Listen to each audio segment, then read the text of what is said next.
How to show non-video participants on Zoom mobile. Hello guys, in today's video I'm gonna show you how to show non-video participants on Zoom mobile. First go to Zoom and now click this 3 points here, and then all you need to do is just click this meeting icon and this one, and then just go down and you will find this one here, show non-video participants.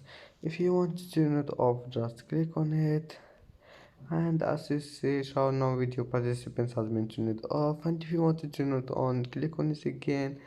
And that's it for today's video. If you like this video, don't forget like and subscribe, and see you in the next video.